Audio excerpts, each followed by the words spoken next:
Olá a todos, sejam muito bem-vindos ao podcast da Canteiro, Construindo Valor. E hoje a gente conta com a presença ilustre e especial da Rani de Moraes, sócia e proprietária da Quatri Ensino, e também está aí com um projeto em andamento, o BIM na Estrada, cujo a Canteiro tem o orgulho de estar apoiando e patrocinando. Rani, muito obrigado por aceitar o nosso convite. Dê aí o boa tarde, boa noite ou bom dia, né, para quem está nos assistindo, porque a gente está em múltiplas plataformas e eles podem nos ouvir aí em diferentes horários. Bem, olá a todos. Primeiramente, gostaria de agradecer especialmente o pessoal da Canteiro por estar apoiando, né, o projeto BIM na Estrada. É um sonho que eu já vinha adiando há muito tempo e dessa vez foi possível realizar nesse período, né? O apoio da Canteiro tem sido fundamental. E agradecer também por essa oportunidade de estar aqui no podcast, né, para a gente falar um pouco sobre BIM, para a gente falar um pouco sobre os nossos desafios, que são muitos, mas também as realizações que a gente tem visto e que nos motivam e mantém o nosso ideal e mantém a nossa expectativa também para o futuro. Maravilha. Conosco também aqui meus sócios, o Marlon Pscheid, Thiago Amorim, cumprimentem aí o nosso público para a gente começar essa conversa. Olá, pessoal. Obrigado, Rani, por aceitar o nosso convite. Hoje temos bastante para falar de BIM na estrada. Hoje vai ser bom. Vai ser um prazer, Rani, conversar um pouquinho sobre BIM na prática, né? Entender um pouquinho melhor os desafios aí que o mercado está enfrentando. E para você que é um aficionado em BIM, hoje é o dia, tá? Hoje é aquele dia mais profundo, mais técnico, né? Para quem está aprendendo, para quem já está aí em estágio intermediário e também os avançados, né, Marlon? Hoje a gente vai aprofundar. O Marlon está feliz também que a gente vai dar aquela aprofundada técnica. Rani, conta um pouquinho então, inicialmente, a gente, como estava comentando antes de iniciar o programa, a gente tem como propósito ajudar o mercado a entender o que é esse universo da metodologia BIM, né? Muita gente acaba entrando no BIM por uma certa necessidade, é jogado no BIM e até ele se achar e se entender, né, como um mergulho mesmo no universo, ele demora a refletir, igual a nós mesmos aqui, né, de onde vemos, o que estamos fazendo e para onde vamos, tá? E então conta um pouquinho da tua formação, porque como eu estava comentando, alunos, tá, graduandos aí dos cursos de arquitetura, de todas as engenharias que estão ali iniciando o seu movimento, querem saber, né, o porquê que o BIM pode ajudar na carreira deles. Quem já é profissional e está trabalhando com BIM também quer se aprimorar para fazer o melhor uso dessas ferramentas tão maravilhosas. E eu queria então entender um pouquinho do teu início de carreira, o que te levou para a profissão, tá? E depois como é que tu acabou submergindo a esse universo do BIM. Olha, a minha história com o BIM, ela de certa forma se confunde com a minha história profissional. Então, quando eu me formei, eu tive a oportunidade eu tive contato com o BIM e eu acho que para mim foi um momento de vislumbre, assim, eureka, sabe? Quando você vê algo e pensa, poxa, é isso que vai mudar a minha vida. Eu acho que naquele momento eu fui muito feliz na minha escolha de trazer o BIM para os meus projetos. Então, quando eu comecei minha carreira profissional, eu comecei com projetos de arquitetura. Eu sou formada em arquitetura pela UFRN e foi como muitos começam pela área de projeto. E aí eu trouxe o BIM para os meus projetos logo no início da minha formação, ainda muito incipiente, né, trabalhando ali com levantamentos, enfim, o que foi muito positivo, né, porque a concepção inicialmente em BIM, ela é um pouco mais difícil, então ajudou bastante esses trabalhos que eu fazia de levantamento e eu sempre gostei muito de ensinar, então desde a universidade eu já era monitora de várias disciplinas, já dava aulas particulares de ferramentas digitais, não necessariamente BIM, mas de outras ferramentas digitais, então sempre gostei muito dessa parte do ensino. E eu fui mesclando esses dois gostos, esses dois interesses, né? E aí, inicialmente com projetos de arquitetura e trabalhando também com com o ensino, fui montando turmas inicialmente presenciais, né, numa época que a gente não tinha essa cultura do online, apesar de já existirem plataformas, já existirem alguns treinamentos online, mas a gente não tinha tanto essa cultura. Então, os treinamentos que eu fazia inicialmente eram todos presenciais, lá em Natal, Mossoró, enfim, cidades próximas, né? E seguindo nessa jornada, vamos dizer assim, em algum momento teve um ponto de virada em que eu me dediquei, passei a me dedicar mais aos treinamentos e consultorias, e ali eu fui deixando de lado um pouco a parte de projeto, né? Até o momento em que eu decidi realmente focar em treinamentos e consultorias. Legal. A gente fala muito sobre o tripé, né, que envolve o BIM, tecnologias, processos e pessoas, né? Então, tu ias te familiarizando e fazendo o próprio uso da tecnologia e dos processos, mas o teu foco sempre foi as pessoas. Ensinar pessoas a replicar e a utilizar de maneira correta a tecnologia e os processos. Exatamente. E uma vantagem de ensinar é que você passa a vivenciar experiências diversas. Eu acho que quando a gente só está fazendo só o nosso próprio projeto, a gente está muito fechado na nossa própria concepção, na nossa própria produção, no nosso próprio modus operandi. Então, quando eu passei a ensinar, eu passei a entender experiências diversas, desafios diversos, e isso também foi aprimorando, como se fosse um conhecimento retroalimentando o outro, né? Então, eu ia vivenciando essas outras experiências de outros projetos, de tipologias diversas, né? De cases diversos, e trazendo também para o ensino. Aqueles desafios que os alunos traziam, tu precisava também refletir, e isso retroalimentava o processo educacional, né? Exatamente. E ainda na faculdade, ou esse início do uso de uma ferramenta BIM, né? Lá nos teus projetos. Tu foi apresentada corretamente ao BIM na academia? Isso veio por fora, por estágio? Alguém que comentou? Como é que tu decidiu usar uma ferramenta BIM? De onde é que veio esse início do nome, né? Da sigla BIM e da metodologia de uma maneira geral? Na universidade, nessa época, não existia ainda nenhum tipo de... disciplina? Não. Eu me formei em 2009.2, né? Então, não havia ali, né? Acho que as primeiras iniciativas que eu vi no Rio Grande do Norte em relação ao BIM foi no Instituto Federal, mas ali em meados de 2010. Então, foi muito próximo do meu contato com o BIM. O meu contato com o BIM foi uma palestra de um colega que, nessa época, foi também um pioneiro na parte de ensino, né? E ele estava rodando o Brasil com esses treinamentos, só que era uma coisa muito pontual. Então, tinha um treinamento presencial numa cidade. Então, eu tive que aproveitar aquela oportunidade que, na minha visão, era única, e foi quando eu tive esse primeiro contato com o BIM. Então, foi algo... Assim que eu me formei, foi que eu tive esse contato com o BIM. Eu não tinha tido antes. Uhum. E eu fiquei possessa, né? Porque eu tinha acabado de fazer meu TCC, meu trabalho de conclusão de curso, usando ainda o CAD. E aí, poxa, tinha acabado de conhecer aquela tecnologia. Eu falei, nossa, eu não acredito que eu conheci isso agora. Mas, pelo menos, eu tive esse vislumbre de levar para os meus projetos. E isso é uma coisa que as pessoas falam muito e expressam muito, né?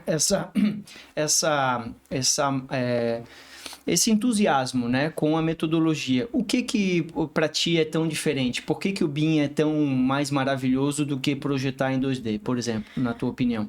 Na minha visão, a mudança da prancheta pro CAD, na verdade, foi só uma mudança de ferramenta.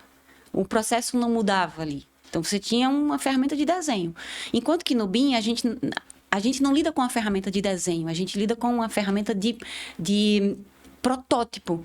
Eu vejo que a gente está prototipando dentro de um computador aquela obra que um dia vai ser executada. Então, na minha visão, o BIM muda tudo porque eu consigo prever acontecimentos que num desenho eu teria muita dificuldade. Na verdade, no desenho eu não consigo prever. Eu apenas tenho essas previsões, ficam só na minha cabeça. Sim. Então, eu posso fazer um cronograma de obra, eu posso fazer um planejamento, mas tudo ali está muito escrito, é muito texto, é muito textual. E eu não consigo ter uma visão muito pertinente quando aquelas previsões estão só em texto. Quando eu insiro essas previsões no modelo virtual, eu consigo levantar dados, eu consigo fazer simulações, e aí isso, para mim, muda tudo em relação ao BIM. Acho que esse é o ponto mais importante, é você poder, dentro de um ambiente virtual, fazer um protótipo da edificação. Maravilha. A gente, essa palavra que tu utilizou aí, protótipo, ela é muito interessante, né? Porque a gente já comentou em diversos outros episódios aqui do podcast a particularidade que tem na indústria da construção civil, de uma maneira geral, seja estrada, seja uma edificação, seja uma obra de arte especial, uma ponte, né? Um viaduto, que é a singularidade de cada obra, né, por conta da localização geográfica específica. Então, assim, um viaduto, ele é específico para aquele cruzamento, né? Uma ponte, ela é específica para aquele rio ou para aquele trecho de mar. E a edificação, ela é específica para aquele terreno, né? Para aquela geometria daquele terreno. Então, a gente tem um protótipo, mas que ele é feito quase que uma única vez, tá?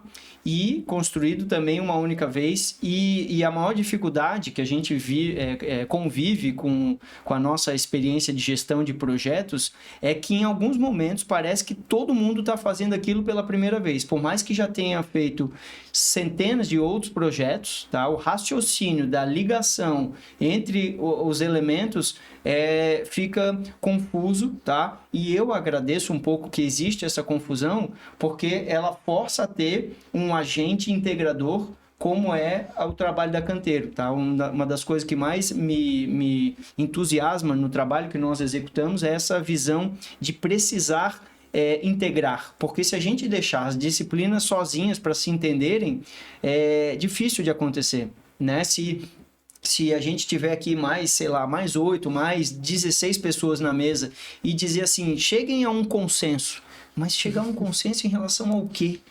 Por onde que eu começo, né? Sobre o que a gente está falando. Então, esse agente integrador começa a dar didática, começa a dar fluxo, começa a dar prazos, durações, pacotes de entrega, né, Marlon? E esse processo de transformação da indústria ainda é muito complexo. Então, tu comentou 2010, a tua vivência, né?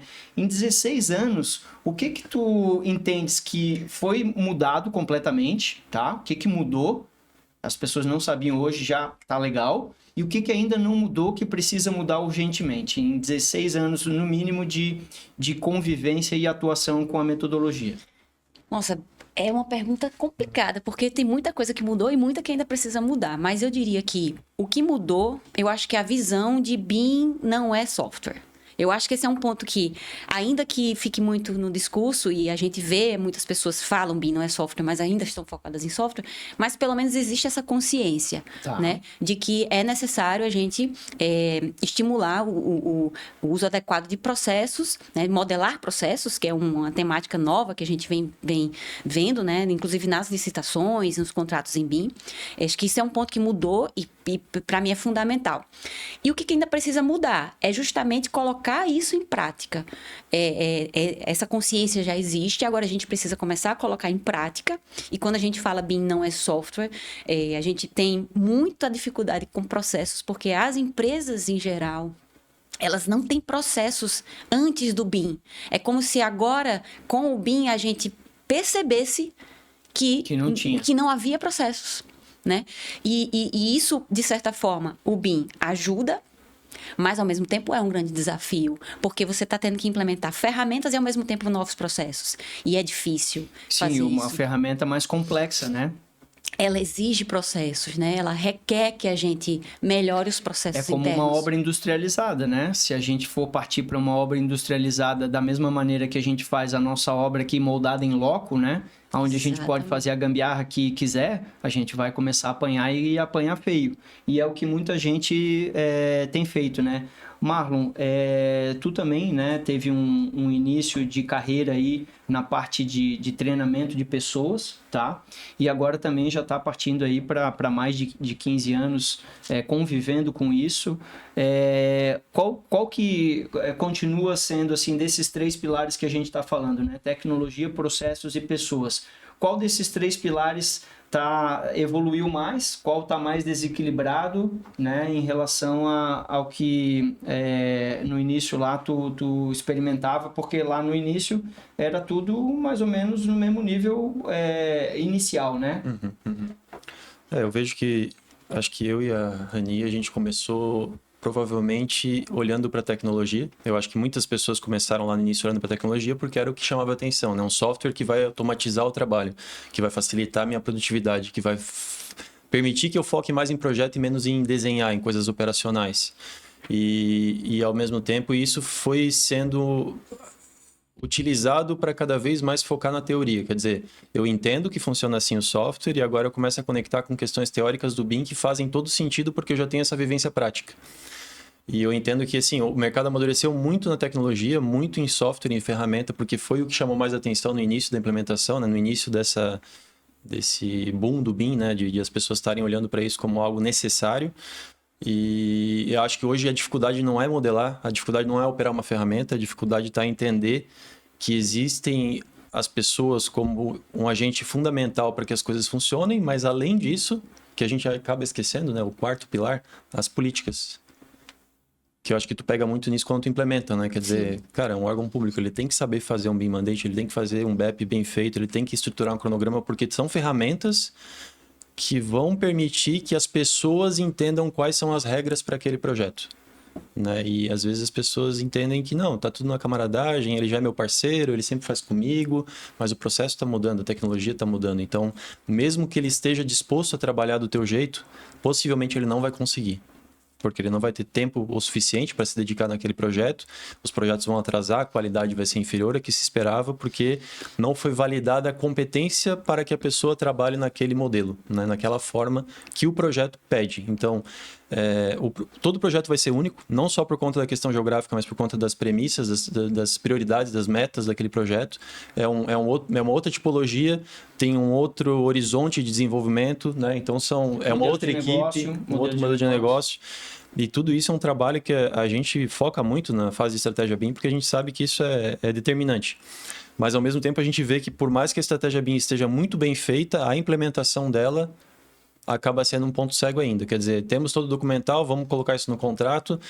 Quem garante que o projetista que foi contratado leu aquele contrato, entendeu aquilo ali, vai fazer daquele jeito?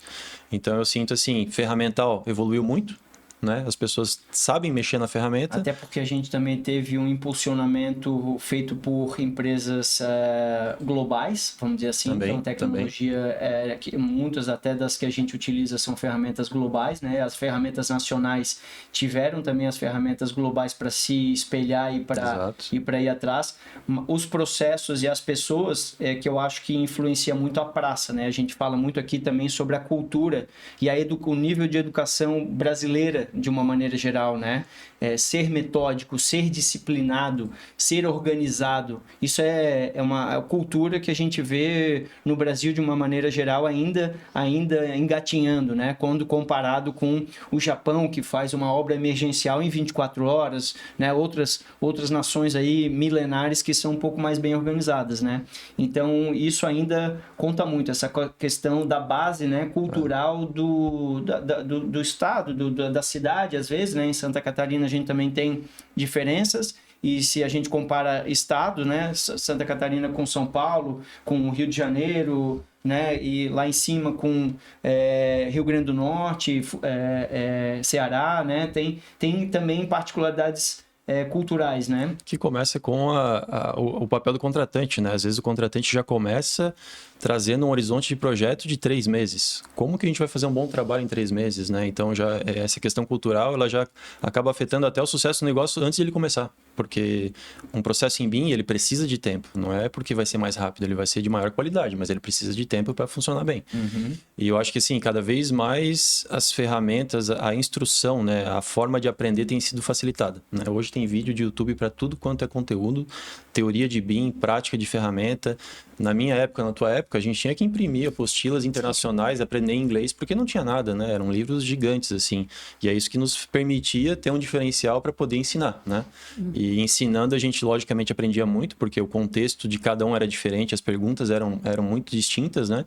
Mas eu também sentia que eu precisava estar praticando isso. Então, eu fazia projeto de arquitetura, eu ia para a obra, compatibilizava, eu via os problemas que, de fato, tinham que ser resolvidos através da tecnologia, né? Porque, às vezes, a pessoa fica muito alienado no ensino, e não vai para a prática para entender o que de fato funciona, o que ainda precisa ser melhorado. As ferramentas, elas são boas, elas funcionam, mas muitas ainda carecem de coisas que precisam ser otimizadas. De aplicações práticas também, né? Porque se trata de pessoas, no final das contas, né? A gente percebe que a gente usa ferramentas há mais de 10 anos e elas ainda têm falhas graves em termos de facilitar o dia a dia, a operação. A pessoa está ali constantemente olhando para aquilo e manuseando aquilo. Enquanto que ferramentas de WorkOS, né, Notion, Monday, elas estão evoluindo muito mais rápido. Por quê? Porque o mercado todo adere a elas, né? Não é só o mercado de engenharia de arquitetura. E então é outro tipo de escala de ferramenta. Mas é basicamente isso que eu entendo que faz a diferença, né? A gente está olhando para os pontos cegos. Eu até queria confirmar contigo. O que tu sente nas tuas implementações, assim, quando tu precisa dar uma consultoria? Quais são as grandes dores que eles trazem para ti hoje, assim? O que eles estão buscando? Olha, depende muito de qual é o tipo de organização, né? Se é uma iniciativa pública, se é uma organização de iniciativa pública ou de iniciativa privada. A gente vê muitas diferenças. Na iniciativa pública, um grande desafio é contratar. Então, as demandas deles são muito focadas em como exigir o BIM e como também validar. Porque eles precisam receber esses modelos e eles precisam ter capacitação para poder julgar se aquilo ali realmente foi entregue conforme o contratado. Esse é um dos grandes desafios de quem contrata, né? E aí a gente tem muito isso na iniciativa pública. Na iniciativa privada também existem esses processos de contratação, mas é mais comum você ter as organizações terem equipes internas, e aí o grande desafio é motivar essas equipes a realmente fazer, elaborar modelos, né, elaborar projetos com qualidade, com a questão do prazo que você até mencionou. Então, ao mesmo tempo que o contratante ele quer algo de qualidade, ele também coloca prazos que muitas vezes são inexequíveis. Então, esse é um grande desafio, pelo menos no que eu tenho feito, eu procuro conscientizar os contratantes, especialmente, de que não dá para abraçar o mundo com as pernas. Então, você vê um contratante que quer fazer uma licitação, por exemplo, e já fazer usos BIM de manutenção, eu falo, não, vamos com calma, né? Um escritório, por exemplo, de arquitetura, que já quer fazer modelagem para orçamentação no primeiro projeto. Eu falo, não, vamos com calma, vocês ainda nem sabem operar a ferramenta. Então, vamos primeiro aprender a modelar o básico e seguir uma sequência de projeto que esteja de acordo com a concepção do projeto, porque a arquitetura é um desafio, né? Fazer um modelo de arquitetura em BIM é um desafio, porque a gente precisa entender que quem está começando não está preparado para inserir uma quantidade significativa de informações naquele modelo ainda. Então, é preciso a gente fazer por fases. É por isso que eu gosto muito da mistura da iniciativa privada com a iniciativa pública, tá? Porque no final das contas, o público, né, as entidades públicas, elas são um intermediário. Na verdade, o beneficiário final é a população, que é o pagador de impostos. Esse é que é o dono da obra. O agente público, ele é um intermediário. Na iniciativa privada, ele já é o beneficiário final, a entidade privada, né? Então, se ele tiver um insucesso, ele arca sozinho. Se na iniciativa pública tiver um insucesso, o prejudicado é o contribuinte, tá? Por isso, a gente precisa dessa integração, porque os processos públicos, como você comentou, Rani, no quesito contratação é muito bem feito. Eles têm termos de referência com estruturações de escopo, prazo, qualidade, responsabilidade muito bem definidos. A iniciativa privada não, é muito pobre a parte contratual, né? Eles como eles não são exigidos a fazer, cada um faz do seu jeito. No público não, precisa padronizar para virar uma política de Estado ou, né, não de governo, né, temporário, tá? E eu queria só linkar, então, depois desse parênteses, a essa necessidade que tu viu no início do processo educacional. Então, tu viu ali um nicho, né? Como é que começou foram cursos, foram workshops? O que foi o início da carreira educacional da Quatri? Olha, no início, o que a gente percebeu, né? Primeiro, a grande dificuldade de ter acesso à informação na época, então a gente não tinha essa quantidade de treinamentos online, diversos, que você pode inclusive escolher. Eu, por exemplo, tive que sair de Natal para fazer curso em São Paulo, Brasília, vários colegas faziam, né? Então, nesse início, a gente percebeu uma demanda ali na região, né? Percebeu essa demanda. E iniciamos esses treinamentos cursos mesmo, né? Inicialmente cursos de mais curta duração e à medida que a gente ia se aprimorando, né? Que a gente ia aprendendo também com aquele processo. Inicialmente de modelagem, de uso das ferramentas BIM para a elaboração de modelos. Exatamente. Tá. Inicialmente ferramentas de modelagem mesmo, assim, projeto, né? Ferramentas Perfeito. Para projeto. E aí, começando pela arquitetura, depois a gente foi evoluindo para as disciplinas de estruturas, de instalações.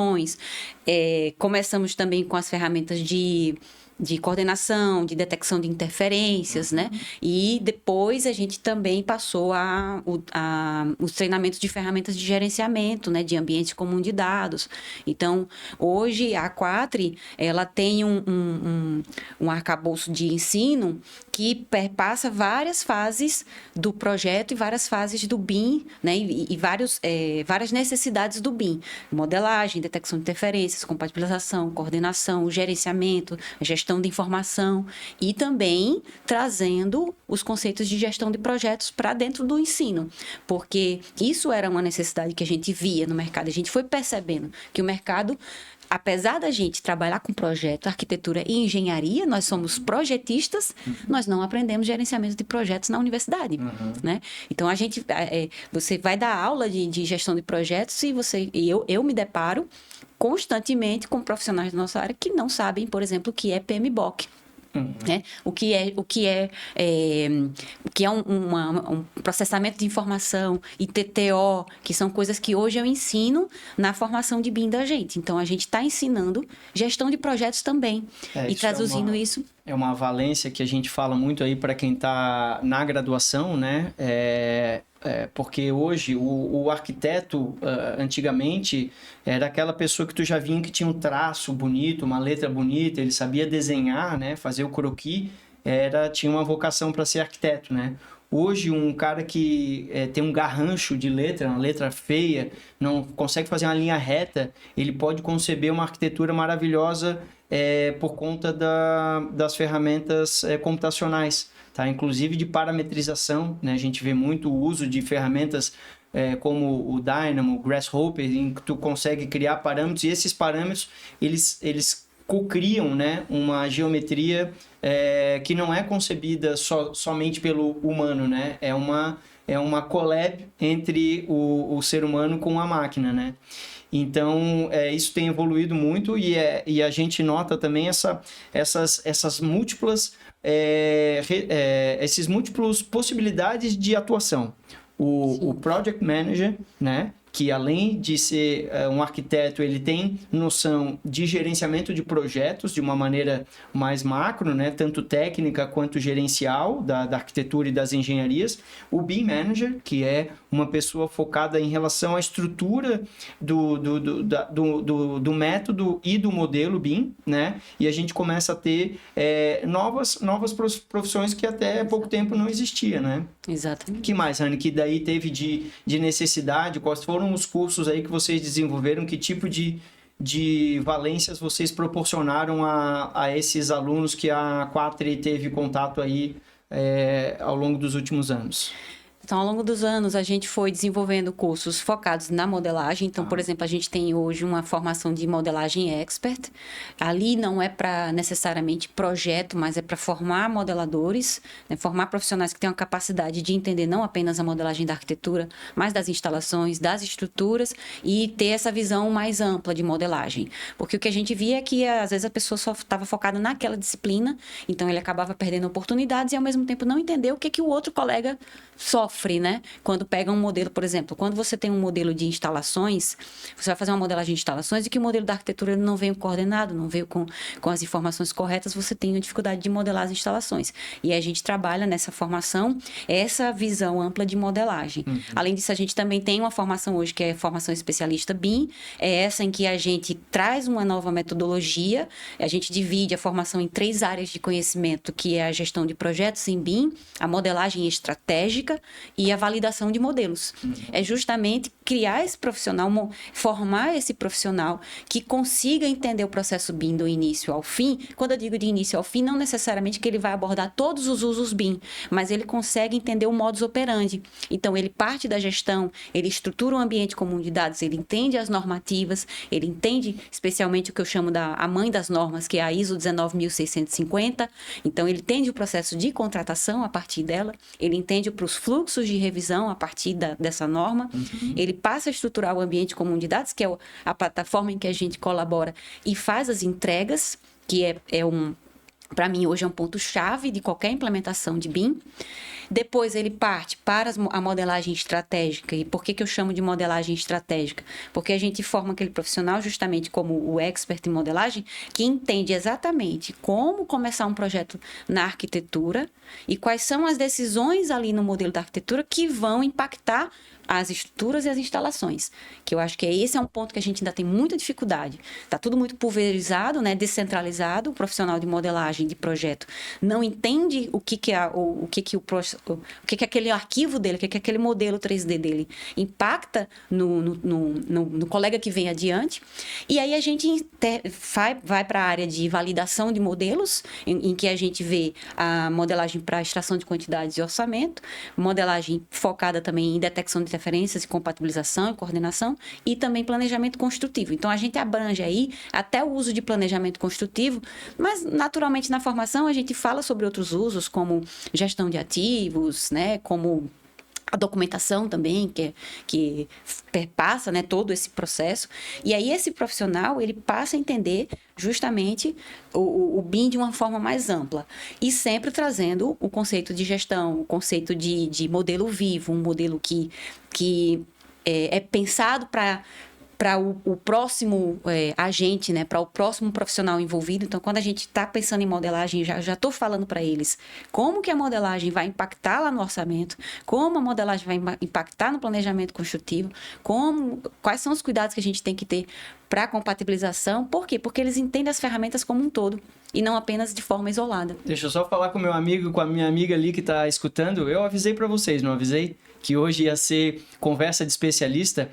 Tem 2 tipos de pessoa aqui nos assistindo, tá? As que entenderam absolutamente tudo que a Rani está falando, tá? Que é quem já está envolvido. A gente aqui, para a gente, é como a gente estivesse escutando uma música, tá? A gente está familiarizado, os termos todos, absolutamente todos, que a Rani comentou agora aqui, nós entendemos e vivemos eles, tá?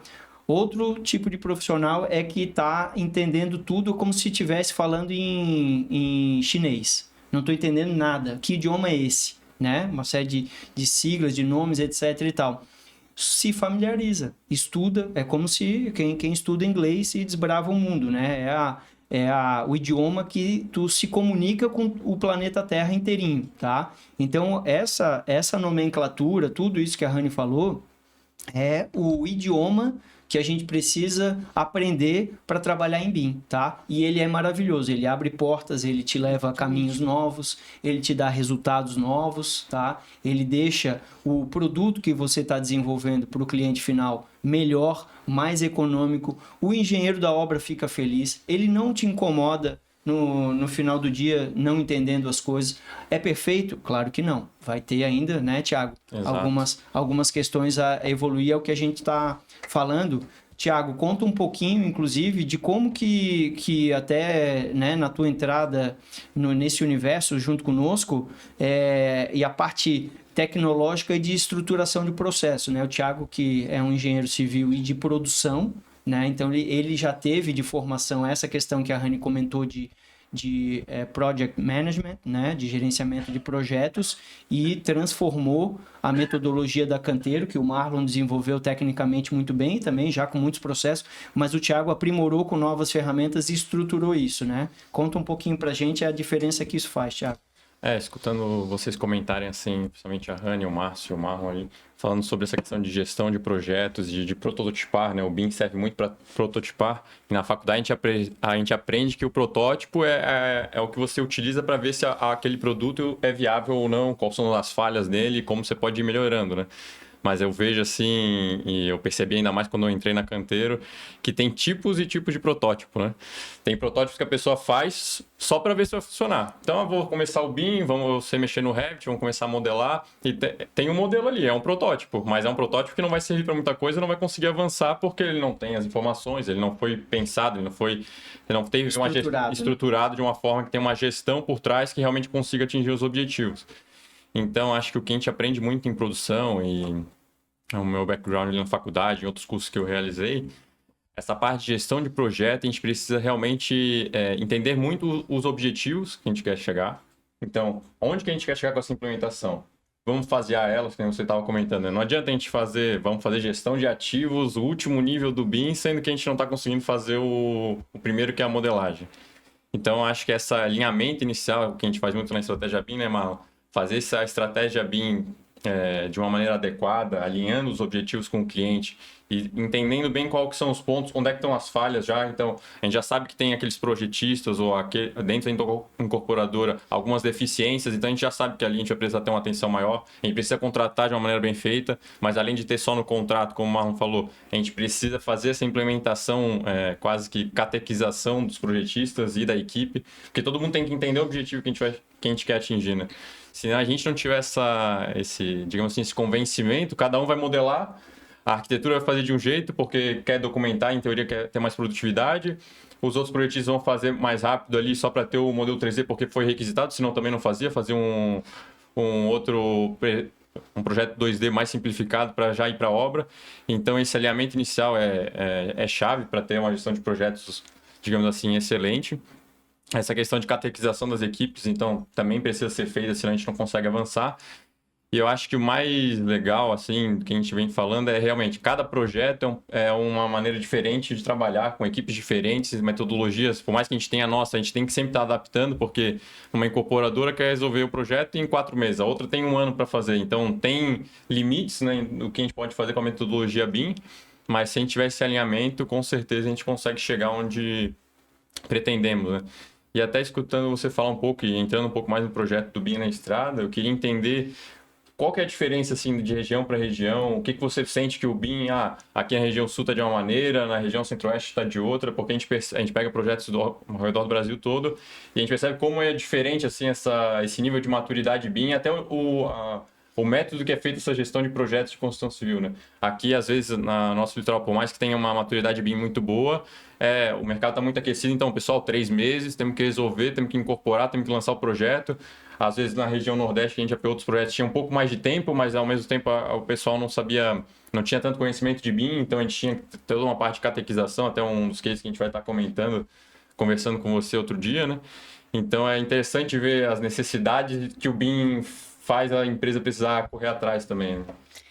Olha, o projeto em si, eu digo que a amostragem que eu tenho, ela é pequena, então ainda tenho muita coisa para fazer. Eu estou há 2 meses na estrada, ainda tem mais 1 mês aí. Fala um pouquinho, porque o Thiago acabou não permitindo a introdução do projeto BIM na estrada, né? É isso que eu ia comentar. Você, depois de uma vivência muito grande na área de ensino, de implementação, de consultoria, identificou que o BIM precisava estar no chão, né? Na estrada, como tu nomeou, BIM na estrada, né? Vamos agir agora, né? Nós estamos precisando de mais ação, porque a tecnologia está resolvida, os processos eu considero que estão aí, a norma está aí, os processos estão aí, exato. Quem quiser tem como fazer, mas as pessoas ainda estão com muita informação, muito ruído, né? E daí veio o projeto. Então, conta um pouquinho do nascimento do projeto e daí depois pode conectar com a questão das diferenças entre regiões. Vamos lá. Bom, o projeto surgiu primeiramente de um sonho, né? Eu sempre fui muito apaixonada por arquitetura, engenharia e por viajar e conhecer lugares. Então, é um gosto que eu tenho muito de conhecer lugares, entender os desafios dos lugares. Então, eu sou uma turista meio diferente, porque eu vou para os lugares, eu vou no mercado. Então, é um turismo diferente. E aí, eu tinha essa vontade de desbravar essa arquitetura e engenharia, conhecer, e num belo dia eu pensei, por que não fazer um projeto, fazer uma viagem como essa, mas conhecendo um pouquinho das iniciativas BIM, entender como é que tá, quais são os desafios regionais que a gente tem, né? Então, como eu estou fazendo uma viagem de carro, eu estou tendo a oportunidade de vivenciar na pele a infraestrutura rodoviária. E aí a gente vê muitas diferenças regionais, então, e os desafios são diferentes. Então, eu passei, por exemplo, em Piauí, rodovias federais sem acostamento, o asfalto ótimo, não tinha caminhão nenhum, tinha momentos que eu estava sozinha ali por horas. E aí você chega a Maranhão, já tem uma estrutura, já vai melhorando. Inclusive, um termômetro que eu uso muito são as licitações, né? Então, passei por Mato Grosso do Sul, ali é um desafio. As licitações, você fala as rodovias concessionadas privatizadas? Não, licitações em forma geral, eu uso muito como um termômetro para entender como está o BIM em cada estado, eu dou uma busca lá no portal de licitações. Nas ofertas de licitação. Isso, e aí você começa... eu posso mencionar um pouquinho mais para frente as percepções que eu tive em relação a esse termômetro, e eu acho um termômetro muito bacana para quem está querendo entender esse universo do BIM aí por todo o Brasil. Então, esse projeto surgiu desse interesse de conhecer e... Estou contando também com o apoio do CAU, eles fizeram um apoio institucional para a gente fazer alguns workshops, então eu fiz um workshop em Palmas, fiz um workshop em Campo Grande, vou fazer um workshop em Belo Horizonte. Então, nesses workshops a gente conversa com os profissionais, né? Eu consigo conversar, consigo coletar, entender. Então, é uma amostragem pequena, porque tem sido um bate-papo com essas pessoas, então você acaba indo mais pelo viés das pessoas com quem, né? Eu estou indo mais pelo viés das pessoas com quem eu estou conversando durante a viagem. E ações em diversos nichos. Então, tem os workshops com os profissionais, também teve estudantes que participaram, teve entrevista que eu fiz, por exemplo, no Rio Grande do Sul, com o Labim RS, com a Secretaria de Reconstrução Gaúcha, né, que está fazendo um trabalho incrível com o BIM também lá, de projetos sendo licitados todos em BIM, né? Estão usando, inclusive, mecanismos de licitação para otimizar, para agilizar essas contratações. E eu acho que é um exemplo que a gente pode levar para o Brasil, né? A gente sabe que esses eventos climáticos, eles se repetem, não só no Rio Grande do Sul, né? O Rio Grande do Sul sofre muito com isso, mas a gente tem eventos climáticos acontecendo, a gente está vendo agora lá em Minas Gerais, né? Uma situação bem preocupante. Então, em relação às diferenças regionais, em termos de sentir na pele, é muito essa questão mesmo da infraestrutura rodoviária. Então, de percorrer por obras especiais, eu passei pela Ponte JK, ali na divisa de Maranhão com Tocantins, né, ali em Estreito e Aguiarnópolis. Aquela ponte, ela talvez por ausência de manutenção, enfim, houve uma tragédia no final de 2024. Ela sucumbiu, né? Exatamente. E aí construíram uma nova ponte, na verdade, né, ali. Então, a gente vai conhecendo a dinâmica e conversando com pessoas, né? E eles passaram por um desafio muito grande quando aquela ponte caiu, porque eles tinham que estar fazendo transporte de caminhão em balsa. Então, e aí, como que a gente monitora essas emergências, né? Eu tive a oportunidade de conversar lá no DENIT com um dos coordenadores de implementação de novas tecnologias. Eles estão fazendo conexão entre SIG e BIM para monitorar, para conseguir fazer esse registro de emergências. Só que aí você está muito restrito às rodovias federais. E como é que a gente monitora as rodovias estaduais? Né? Passando aqui pela Serra do Rio do Rastro, eu estava falando para o Tiago, eu fiquei assustadíssima. E ali você tem risco de desmoronamento. Né? E como é que a gente monitora essas emergências para avisar para a população?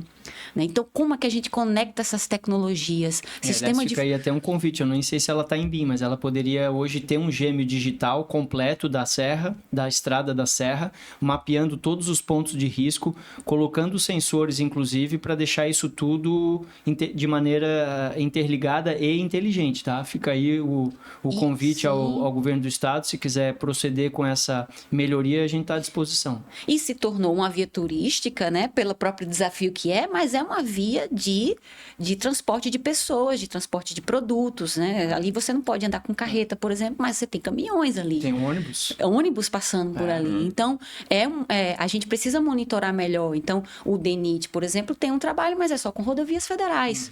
Então, como é que a gente leva essas tecnologias? Eu até estava tendo no ano passado, na Era BIM, conversando com o pessoal da infraestrutura, como é que a gente consegue conectar, por exemplo, imagem de satélite com sistema de informação geográfica, com inteligência artificial, por exemplo, para visualizar imagens de satélite, identificar ali o estado a condição das rodovias, né? Para fazer a viagem, por exemplo, eu fui lá nos mapas do DENIT, né? Nos atlas do DENIT, identificar como é que estavam as condições das rodovias, porque eu inclusive mudei meu roteiro em função disso, né? Eu ia passar pelo Jalapão, desisti, porque tinha ali 100 quilômetros de rodovia com uma estrada de chão, praticamente intrafegável, né? Eu falei com os colegas e o colega disse, não vá sozinha. Eu falei, então não vou. Se você está dizendo, eu não vou. Então eu fiz um recorte para poder... Foi aí que eu passei pelo Maranhão, né? Então eu fiz um recorte e verifiquei o estado das rodovias, né? No caso, eu passei lá pela Transamazônica, né? BR-230, lá no Maranhão. Passei pelo Tocantins, ali na BR-153, o tráfego de caminhões intenso. Então ali, por exemplo, a importância de uma terceira faixa. Na Serra Gaúcha também, terceira faixa. Então, como a gente monitora, por exemplo, o tráfego de caminhões para propor melhorias nas rodovias, né? Então, tem sido uma experiência bem interessante, né? Mato Grosso do Sul também o estado foi o estado em que as rodovias, o asfalto está no pior estado e muito maquinário do agro passando ali, ocupando praticamente a via inteira, então não tem acostamento. Inclusive, recentemente, o Mato Grosso do Sul lançou uma lei para que haja acostamento em todas as rodovias do estado, né?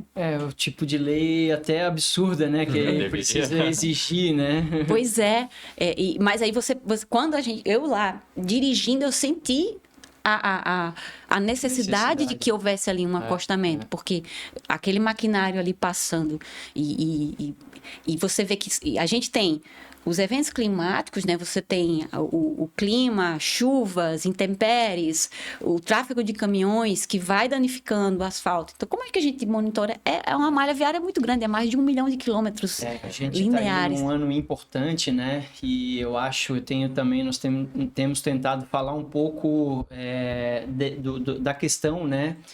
Governamental da nação, né? Do propósito nosso como nação, de a gente esquecer um pouquinho essa questão dessa guerra política partidária, tá?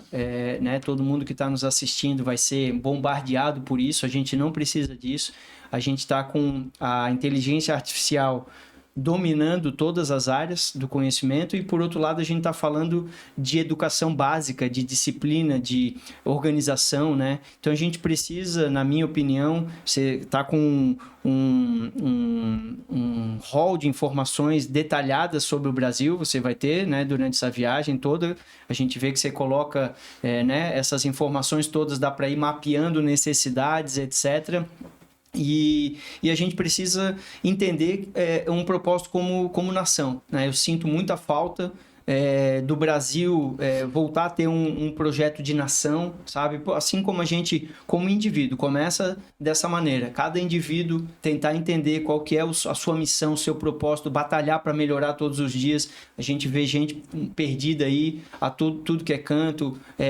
né? Morador de rua, que tem sido uma questão em todas as grandes cidades a nível mundial. Tá? Daí a gente vem para a criminalidade também, que é uma falta de propósito, né? Então, de uma maneira geral, a educação, a gente viveu um assunto muito polêmico ali do futebol, que eu não vou entrar aqui, mas que envolve, né, a questão do racismo, por exemplo, e perguntaram para um treinador, o Pep Guardiola, né, o treinador do Manchester City, né? E perguntaram o que ele achava. E ele falou, isso não é uma questão a ser resolvida pelo futebol. Isso é uma questão a ser resolvida pela escola, pela educação. a gente tem que valorizar o professor. Quem é que está ganhando milhões? É o professor que está ganhando milhões de dólares? Não, é o jogador de futebol, né? Mas quem é que a gente está valorizando como sociedade, tá? Então, eu acredito muito nisso, que a gente tem que valorizar a educação, o ensino, tá? A cabeça das pessoas, porque a cabeça das pessoas vai mudar o indivíduo integra, modifica a família modifica a pequena comunidade do bairro, a pequena comunidade do bairro, a cidade, e por aí vai, o estado e a nossa nação brasileira, tá? E o BIM, o que tem a ver com o BIM isso aí, Márcio? Legal essa, né? Mas o que tem a ver com o BIM? Tem tudo a ver, porque o BIM é isso, é um método de organização de múltiplas dimensões de uso, tá? Que a Rani estava falando, que as pessoas já querem integrar, né? E a gente precisa de um grande projeto, de um grande método, tá? De entender que a gente precisa se familiarizar, porque todo mundo ainda nem entrou no BIM em termos de conceito e a gente já está falando de IA, Thiago. E daí tem gente que vai ficar num limbo ali, que a gente, né, que ele vai ser passado, vai ter um bypass por um grupo de pessoas que daí é isso, ele acaba ficando desconectado e acaba perdendo o seu rumo, né? Exatamente. Eu acho que a gente está evoluindo muito rápido, né? Da época que vocês estavam na faculdade, que vocês começaram para agora, foi uma evolução gigantesca. Eu não me formei há tanto tempo assim, também já teve um avanço muito grande em relação à tecnologia, principalmente em relação agora com a IA nos últimos 3 anos, né? 3 anos atrás a gente não tinha... Estava começando o ChatGPT. Hoje em dia a gente vê até o BIMcoder, que é o nosso parceiro que veio aqui também no podcast, estava utilizando a IA dentro do Revit para fazer automações, analisar conflitos. Então, uma coisa que não vai faltar, que a gente ainda vai precisar ter, é as pessoas que realmente fazem essa gestão, que têm esse olhar crítico, que têm uma experiência técnica para conseguir utilizar as ferramentas da melhor forma para atingir os objetivos. Porque se a gente ficar nessa de realmente só aprender a ferramenta ou só, vamos só fazer vamos fazer os BIM, vamos só fazer o projeto, vai ser passado, a pessoa não vai conseguir participar mais do processo e vai ficar para trás, infelizmente. E a gente tem, inclusive, aplicado internamente, Rani, o DHO, né? Depois que eu aprendi essa sigla, eu nunca mais falei em recursos humanos, né? O RH, ele sempre foi um setor meio deixado de lado, assim, né? O RH resolve, como se fosse um secretariado, assim, um setor à parte, né? E, na verdade, a gente vê que o DHO, que daí substitui a nomenclatura, né? Que é o desenvolvimento humano e organizacional. Ao invés de recursos humanos, a gente está falando de desenvolvimento do humano para transformar a organização. Então, a gente tem aplicado isso internamente lá na Canteiro, tá? Porque é fundamental e vai continuar sendo fundamental, como o Thiago falou, o ensino das pessoas, a educação das pessoas, a transformação das pessoas. Porque a gente sabe... né, que quando a gente tem uma criança ali, ela precisa ser educada. Daí a outra criança da outra geração precisa educar tudo de novo. Não existe como é que chama assim, o SD card, né, para plugar não tem como instalar na pessoa. Na pessoa é um processo educacional constante de disciplina, tá? A gente vive isso, né, na educação dos nossos filhos.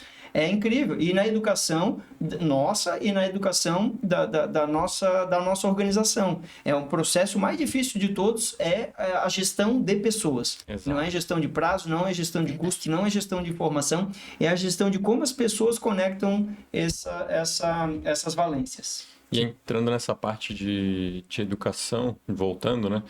O que você, se você tivesse que dar uma dica, uma incorporadora que ainda não iniciou no BIM, qual que seria o primeiro passo para eles? Acho que o primeiro passo é procurar profissionais que realmente tenham experiência. Eu acho que a gente hoje já tem esses profissionais no mercado, né? Se há 15 anos atrás isso era complicado, acho que hoje não é mais um problema, não é mais existem profissionais realmente qualificados. E o segundo ponto é não querer abraçar o mundo com as pernas, não há necessidade de você, num primeiro projeto, um projeto piloto, você já querer fazer em pouco tempo inúmeros usos BIM. Eu acho que a gente pode trabalhar por etapas, e eu acho que a grande frustração de muitas empresas é tentar fazer tudo em muito pouco tempo. Então, como o BIM na estrada, respeitar o limite de velocidade, né? Exatamente, respeitar os limites de velocidade, de sono, de cansaço, tudo isso.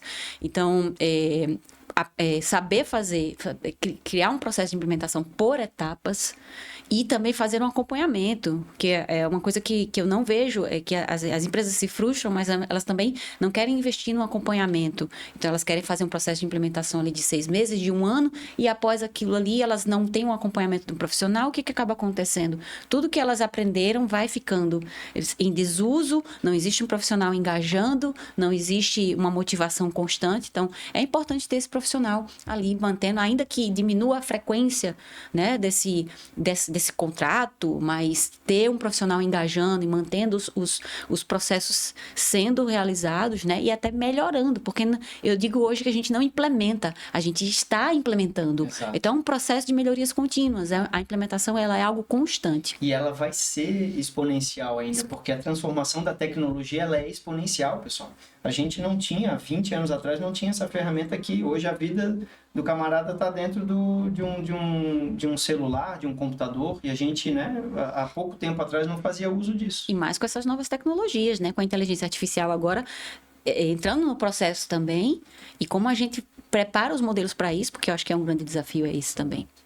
E a cultura que a gente tem, né, Rani? Eu acho que eu sinto que a gente ainda não se acostumou a registrar as informações, né? Vamos parar esfera individual. Quem aqui faz diário, faz journal, acompanha a forma psicológica com que a gente lida com os desafios do nosso dia a dia. Imagina a riqueza que isso não traz para um autoconhecimento, né? Pouquíssimas pessoas fazem. Aí vão para a esfera profissional. Dessas empresas que tu está dando consultoria, né?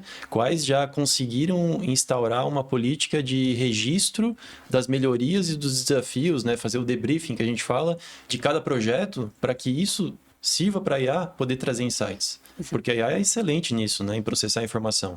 Mas se não existe essa informação registrada, de nada serve, né? Então, eu acho que é muito importante que a gente comece a conscientizar o mercado que o BIM vai além da modelagem, que a informação estruturada vai facilitar muito o uso da IA, assim como ela funciona muito bem para a esfera individual a nível de registros pessoais. No quesito projeto, o BIM é um banco de dados de informação.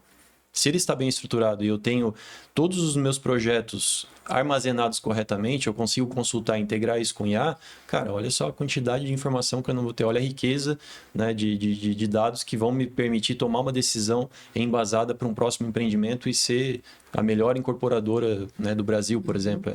É muito passível disso acontecer, só que precisa primeiro mudar o ser humano, conscientizá-lo de que é importante, né? É uma outra fase que a gente está vivendo. A gente viveu a fase em que o BIM teria que convencer as pessoas de que o BIM era necessário. Agora a gente já passou por essa etapa. Mas agora a gente tem que convencer as pessoas de que existe a necessidade de gerir processos, de se preocupar com o fluxo de informação e estabelecer etapas para o projeto, que antigamente não se fazia isso. Compatibilização era feita no final do projeto, né? Numa etapa executiva. Outra coisa, Marlon, que enquanto tu estava falando, veio vindo alguns insights, a questão de transformação de premissas, tá? Porque, assim, os percentuais, a remuneração dos profissionais. Eu sou aqui, vocês sabem, um defensor da melhoria da remuneração das atividades de projeto, entendendo o projeto como a parte de maior mais intelectualizada, investimento, né? Intelectual, tá? Então, assim, a gente tinha, né, os projetistas que foram, a gente sabe, né, sempre tinha um cara mais barato para fazer, né, sempre tu ia contratar, tinha um cara que fazia pela metade do preço, depois o cara começava a fazer por 1/3 do preço, depois começava a fazer por 1/5 do preço. E o cara que está contratando, como ele não está esclarecido, ele não tem a cultura, ele acha que tudo é a mesma coisa, um projeto hidrossanitário. É tudo igual, é projeto hidrossanitário, vai ter que seguir a mesma norma, o cara que me der o menor preço leva, entendeu? Só que no BIM, a gente está falando de obra junto com o projeto. Então, o que esse cara executou de obra? Vai funcionar? Para onde é que vai? Como é que ele integra? As múltiplas valências. Não tem como praticar a mesma coisa que era praticado. E de onde é que vem esse recurso? Tem que vir da obra. A gestão da obra, a administração da obra, se ela vai ser facilitada, ela vai ter menos peso e menos responsabilidade de tomada de decisão. E em que de fato era assim, era o engenheirão de obra, sempre foi o coordenador, o cara mais experiente era o líder da obra, o mestre da obra. Esses caras resolviam as buchas, por quê? Porque os desenhos eram esquemas, não eram documentos de execução técnica, tá? O BIM já ainda não está pronto ainda, o modelo BIM. A gente vai ver modelo BIM com a distribuição das armaduras dentro de uma viga, para a gente ver a interferência real de um tubo passando por dentro da armadura da viga. Hoje a gente faz o conflito mediante uma geometria que está ali, né, congelada como se ela já estivesse pronta, mas a gente ainda não está vendo o detalhamento do furo, se dá para fazer ou não dá para fazer. E ainda as pessoas ainda vão ter que depois detalhar e ver como é que vai ser o reforço desse furo para passar a tubulação ali por dentro, tá? Então, esse investimento, essa mudança de cultura, ela precisa estar acontecendo. Eu vejo uma grande dificuldade de a gente estar aprimorando isso. Por quê? Porque as pessoas que não vão sendo incentivadas a fazer aquela atividade, elas vão indo para outra atividade porque ela que se valorizou, que tem o autoconhecimento, que sabe as valências, que se monitora, que evolui, que desenvolve novos hábitos e tal, ela não é recompensada por isso, ela naturalmente vai para outra atividade. E aí a gente vai tendo um desinvestimento, né, das pessoas que querem ingressar nessa atividade, tá? Então fica também a provocação e o convite ao mercado aí de se entender. As pessoas precisam começar por isso, né? Entender a sua valência, as suas deficiências, esse processo interno, como que conecta. A gente vive muito isso no dia a dia lá na Canteiro. Eu e o Marlon temos valências complementares, a gente evolui muito, né? Eu sempre falo para ele, o Marlon tem valências assim, que me transformaram completamente, tá? Só por estar convivendo com o Marlon, o Thiago da mesma maneira, e isso fortalece o grupo, a empresa. Isso é muito legal, né? Isso não é, Thiago? Sim, eu acho que é o diferencial, né? É o que acontece em todos os projetos, eu acho, né? Quando realmente tem uma equipe multidisciplinar com objetivos em comum, a gente consegue realmente fazer o diferencial, né? Exato. E de nada adianta, né, ter BIM se o projeto não está sendo levado a sério. Exato. Eu acho que isso é engraçado, porque as pessoas entendem que o BIM vai resolver tudo, né? Ele por si só é o que vai resolver. Não é, cara. Não adianta ter um projetista que trabalha em BIM se ele não levar o projeto a sério, se ele não trabalhar com dedicação, se ele não dedicar horas suficientes para resolver da melhor forma aquele projeto. Exato. Então, acho que isso é uma coisa que o mercado tem que entender, assim. Levar o projeto a sério é se preocupar com a fase de projeto. Não é entender que o projeto pode ser alterado na obra e tá tudo certo. Senão, não faz sentido. Aí faz em 2D que é mais rápido. Maravilha. Então, já mudando aqui para o plano geral, vamos colocar todo mundo na tela aqui para a gente dar um tchau, né? Para quem nos acompanhou aí, nos assistiu, tá? Chegou ao fim, infelizmente, o tempo aqui do nosso episódio. Maravilhoso episódio. De novo, aquele que a gente termina querendo a segunda versão, né? O segundo tempo, né, Thiago? Foi só 45 do primeiro. Vamos continuar um papo de repente. Então, Rani, agradecer aí a tua presença, tá? A troca de experiência, a colaboração com quem está nos assistindo, né? E quem tem acompanhado, e tem bastante gente acompanhando a gente tem recebido excelentes feedbacks, né? Que nos enchem novamente de vontade de continuar investindo nesse projeto, tá? Então, queria te agradecer, e aí fica a tua mensagem final para o público. Se tu quiser compartilhar as redes sociais, para todo mundo acompanhar também o BIM na Estrada, muita coisa, muito conteúdo legal saindo, acho que é bacana o pessoal acompanhar. Olha, eu que agradeço mais uma vez, acho que eu adoro fazer podcasts e entrevistas, adoro falar sobre BIM, se pudesse eu ficaria horas mesmo falando sobre isso. Para quem quiser acompanhar o projeto BIM na Estrada, acompanha lá no perfil do Espaço 4, né? Espaço 4, só que sem cedilha. E também tem o meu perfil pessoal, que é o Rani de Moraes Soares, e ali eventualmente coloco uma parte das aventuras também. O perfil, no caso do Espaço 4, a gente vai disponibilizar em breve cortes dessas entrevistas que eu tenho feito desses cases, né? Tanto cases da iniciativa pública quanto da iniciativa privada, né? Que eu venho conversando com profissionais dessas áreas diversas durante essa jornada, né? Durante essa viagem. E também, quem quiser acompanhar no LinkedIn, em breve eu vou estar publicando também textos também relacionados com essas impressões durante a viagem. Lá no LinkedIn é Rani de Moraes, é mais fácil de achar, meu nome não é muito comum. Então, acompanha lá, e agradecer mais uma vez a Canteiro AEC pelo apoio, pelo patrocínio, por essa conversa, né, por ter a oportunidade de chegar a Florianópolis e também vivenciar um pouco do que está sendo feito aqui no BIM, né, conhecer um pouco das iniciativas aqui também no estado de Santa Catarina e ter essa oportunidade até de fazer esses comparativos, né, e eu digo que constatar as minhas hipóteses ou de repente ter surpresas, né? Porque em alguns casos eu tive até algumas surpresas. E agradecer mais uma vez a vocês, pessoal. A gente vê muito essa discussão no LinkedIn, gente frustrada com o BIM, que tentou e não funcionou. De novo, agradeço aí, no nosso caso, né, ao Marlon, que acreditou lá atrás. A Canteiro foi pioneira no uso do BIM, tá? Então, quem tiver precisando de troca de informações, nós estamos disponíveis aqui. A nossa intenção não é somente a prestação de serviço, né? A questão empresarial é também a gente se desenvolver como nação. Então, assim, quem precisar de ajuda, né? Precisar de um apoio aqui, está com uma dificuldade momentânea, entre em contato, a gente vai ter todo o prazer de atender vocês, porque dá para fazer. A gente tem feito isso há mais de 10 anos, tá? Então, funciona, é bom demais, dá trabalho, né, como tudo, mas o resultado tem sido cada vez mais gratificante. Então, obrigado a todos, até o próximo episódio. Obrigada, pessoal. E é isso aí. Até mais, pessoal. Obrigado. Valeu, pessoal. Tchau, tchau.